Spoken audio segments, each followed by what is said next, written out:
And with that, we are joined by the richest man y'all never meet and my co-host on the group chat podcast. Tony is in the building. How we doing?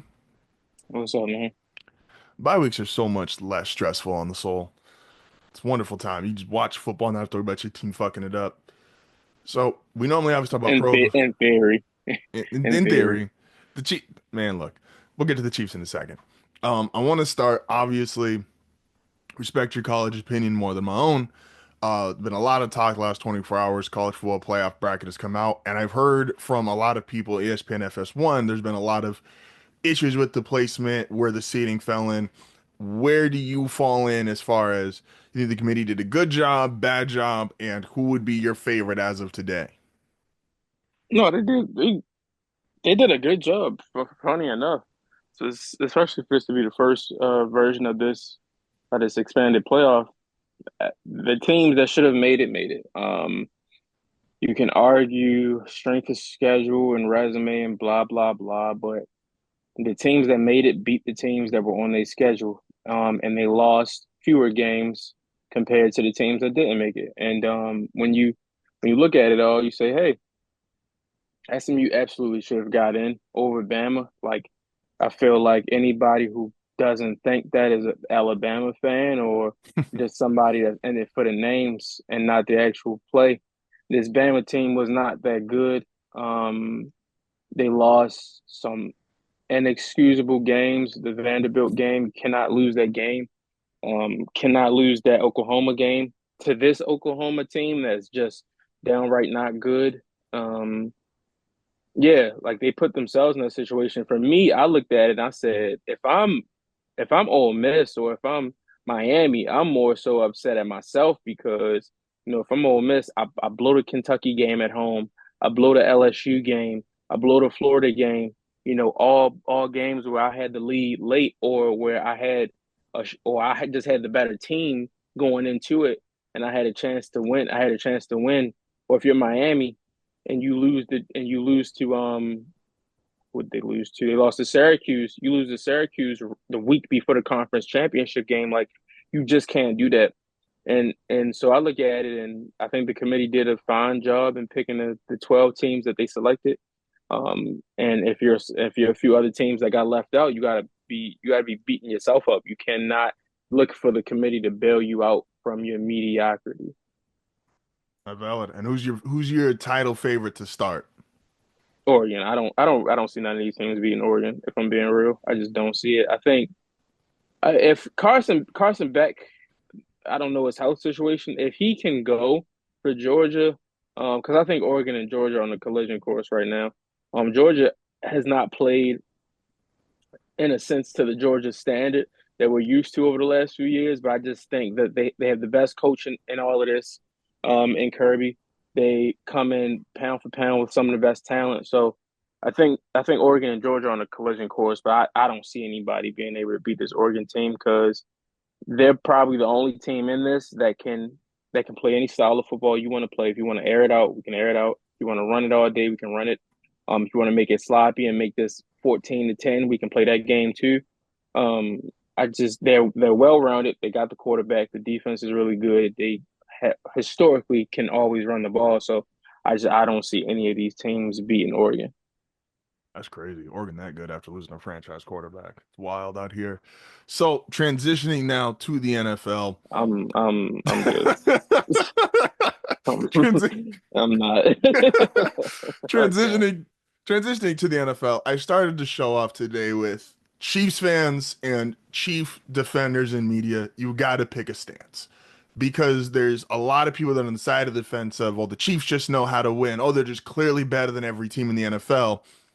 You got to pick a side, which is you can't believe they're significantly better than everyone and yet play the Panthers to within a 5 point game tied with a minute to go. You can't say they're overwhelmingly the favorite. Just again, the resume is the resume, but the resume is for teams that don't currently exist, like the 23 version, the 22 version. Or you have to acknowledge at some point this is the way we looked at the Eagles last year when they were 10-1, but it just didn't feel quite right. This is the last year or second to last year, a big bench crew, and the Steelers were 11-0, but no one took those teams as viable Super Bowl contenders.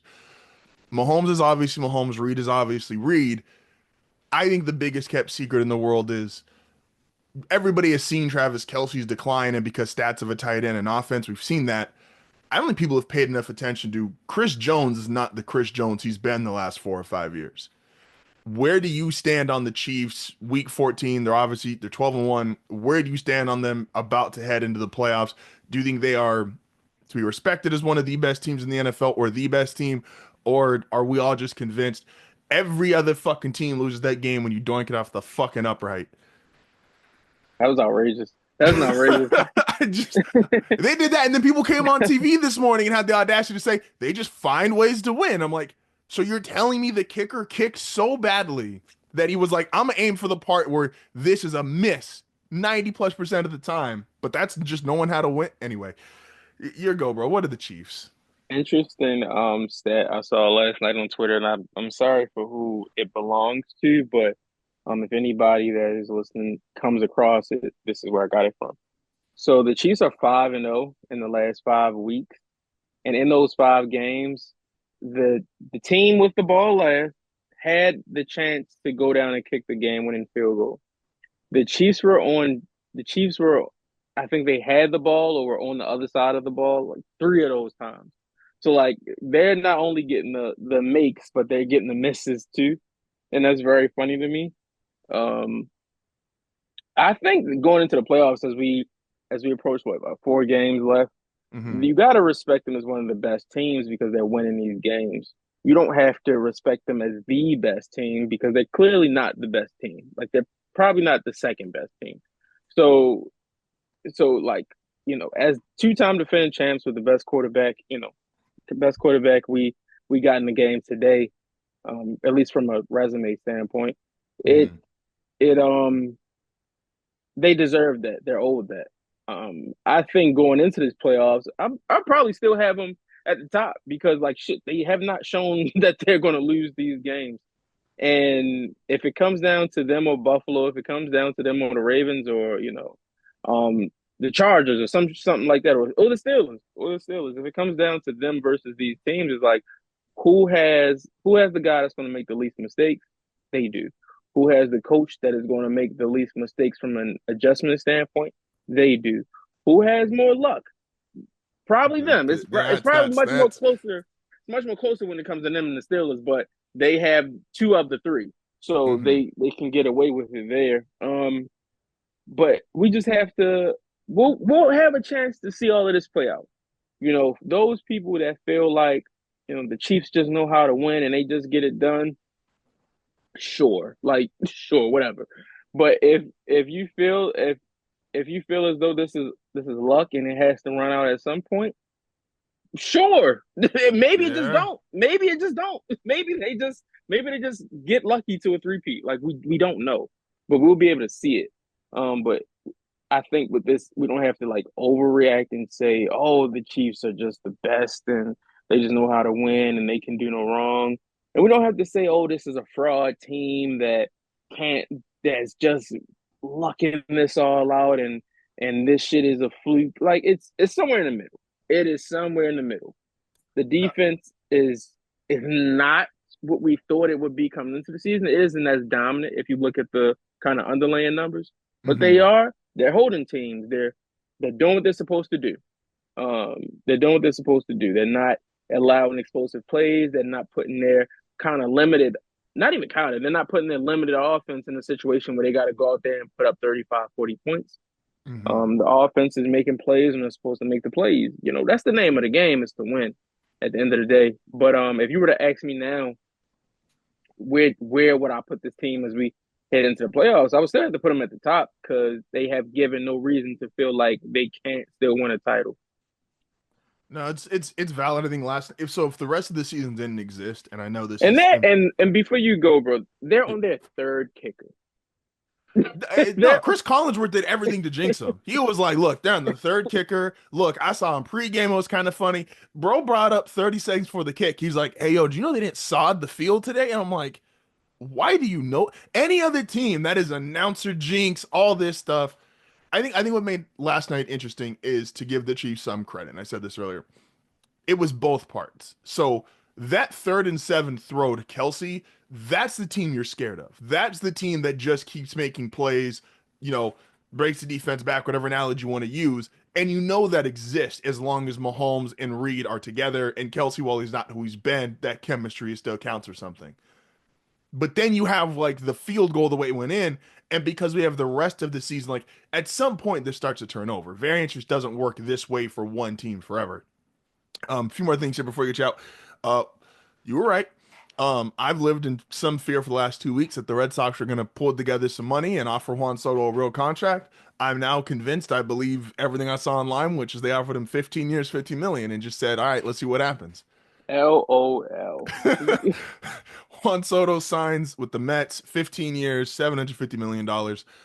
Two questions, I guess. A, if you were him, would you have gone from New York to New York? And B, 765 to be exact. yeah. And do you think, we talked about this somebody yesterday, is this like this $700 million number, which I was under the impression like Shohei got it because he is this unicorn of a player. He plays both ways. Is this now the new number for just the best free agent, age being, obviously age is a factor, but age being allowed? Is this just now we're going to start seeing more 600, $700 million deals? This the new number if you look the part. And when I say if you look the part, he looks the part. 6'4", 6'5", 40 home runs, stepping out of bid, all star, Silver Slugger guy, MVP guy. Like he looks the part. This isn't the norm. If like you're not you're not going to be the 5'11" shortstop that hits 25 home runs that gets this deal. Mm-hmm. That's not going to happen. Now, if you're the 6'2", 6'3" shortstop with the Gold Glove that hits 35, 40 home runs, gives you some of the best defense, so on and so on, then you can step into these rooms and have these 600 million plus dollar conversations. I Tulowitzki played knew 10 years that too early. pretty much. He A would have lot of cleaned guys he would did, have to be cleaned fair. up. He A would have lot of a cleaned lot of guys up. did, to be fair. But Mm-hmm. I honestly, because I said that they wouldn't get him because he was going to push upwards of 7. They Mm-hmm. wouldn't get into that range with him. Now, reports and whatnot say like they offer 7. Cool. Maybe, like, I guess. But they shouldn't have given him that much money. So it's like it's not a situation of like I feel like, oh, they didn't do enough to get Juan Soto. It's like they weren't going to do enough to get Juan Soto because it was going to be too much to get Juan Soto. You know, Mm-hmm. Juan Soto does not make the Red Sox a World Series team tomorrow. I'm sorry, he just does not. They don't have pitching. They don't have arms. They don't have a reliable number one starter. They have guys that they feel could be that cool, but they don't have that. Maybe Max Fried, Corbin Burns could change that, but we don't know if that's going to happen. I probably wouldn't put my money on that happening either. But I say all of that to say this is the new norm if you fit that mold of player. This was too much for Juan Soto. Job well done to him. The Mets probably will not regret this because they'll make this money back three Oh times yeah. over with what he's going to bring to City Field and the success that they'll have with Lindor and the other young guys. Baseball is a weird sport. We're probably going to start seeing a shift in things based on this contract, what the Dodgers are doing, blah, blah, blah. You're going to see a lot more fight from owners to not have these things happen. Will they win? Probably not. Probably not. They That's probably won't win. They probably won't win. But there'll be much more of a fight and a pull and tug to avoid 800 guaranteed, 900 guaranteed. Because when you hit that B, which we are about 2 generational players away from, you hit that yeah. B, that not only affects this sport, but every other sport. And it's going to change a lot of shit. That's a fact. Like it's crazy. Like the numbers, like Juan Soto's contract is more than like any sports franchise sold for prior to 10 years ago. Like it's insane like how like they brought up a like Robert Kraft bought the Patriots for like 175 million dollars. And it's like and this now you got a baseball player making 750. By the way, parents, teach your kids to throw fucking baseball. Like I know it looks cool basketball, love football, but man, like you can't argue the results of like all like the biggest baseball contracts dwarf NBA money, NFL money. Like And Andrew, be and before we get out of here, he has the opt out after 5. that's But crazy. if he stays He gets 4 more. million to the average, Yep, $800 million contract. that's insane. Really quick here, and we got 2 minutes. Is obviously the Ravens on a bye week, so Chargers, Ravens, Broncos, all 5, 6, 7. The difference right now is it's tiebreaker, so the Ravens are the 5s right now, except people with Chargers and Denver. Not a comparison, but what is your expectation for Baltimore these last 4 games coming out of the bye? Uh, just just establish an identity. What do you want to be going into the playoffs? Because you're going to make the playoffs. Mm-hmm. What type of team do you want to be? Um, Offensively, are you going to do you want to try to maintain this balance? Do you want to lean heavy into the run as you should? Are you going to continue to just be this up and down team? Defensively, are you just going to keep turning the corner? Continue to turn the corner as you get guys back.